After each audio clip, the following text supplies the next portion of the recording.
Bonjour Patrice, nous sommes le 12 novembre, donc au lendemain des cérémonies commémoratives. Bonjour Laurent, bonjour à tous. Il paraît que l'époque valorise l'esprit de dérision et que rien n'est plus ringard ou assimilé à de la faiblesse que le sentiment d'admiration. Dans l'opinion, Michel Chiffre prend les choses un peu à contre-pied et confesse que voir tant de chefs d'État réunis pour ce centenaire, entendre des adolescents lire des témoignages de poilus, écouter du Bach et du Ravel, découvrir des anciens combattants fidèles à ce rendez-vous, a provoqué en lui tout simplement un trouble rare. Et de conclure, ce qui nous était confirmé hier, c'était une vérité banale. Pour vivre, nous avons besoin d'émotions.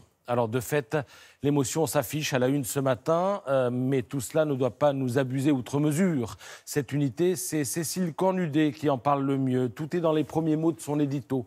Le centenaire de l'armistice de 1918 a donné des images et des mots très forts, écrit l'éditorialiste des Échos. Des images et des mots, répète-t-elle en ponctuant 2-3 petits points. Je pense qu'on va voir apparaître cela sur notre écran. Voilà.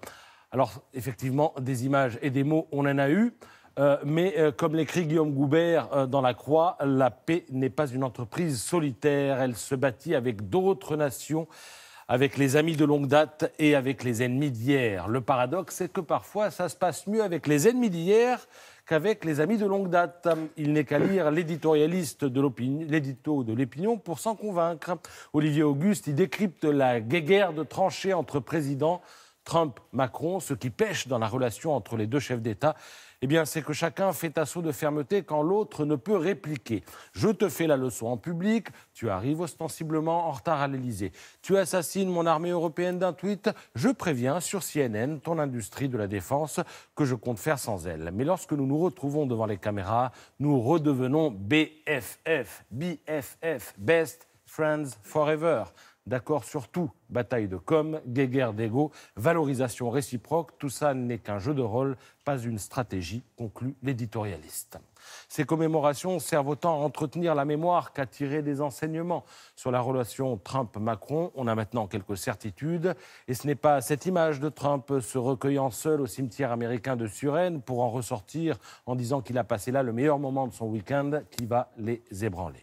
Alors, tout ça n'est malheureusement pas qu'une question de personnalité. Entre l'égoïsme naturel, national, du America First de Trump et la vision d'un monde multilatéral de Macron, il y a évidemment un gouffre.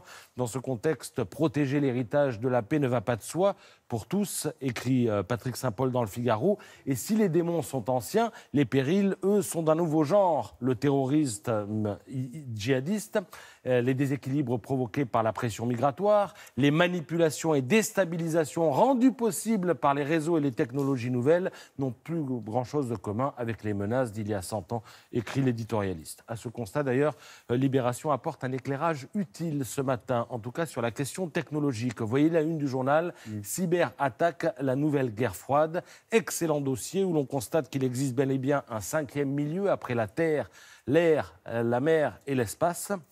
Un environnement où il est très complexe d'attribuer une attaque, mais où on retrouve souvent dans le coup la Russie. Face à ça, vous lirez dans Libé que Paris évite de désigner publiquement Moscou. Peut-être Macron veut-il amadouer Poutine, un peu comme il avait imaginé de le faire à une époque avec Trump. Merci beaucoup Patrice.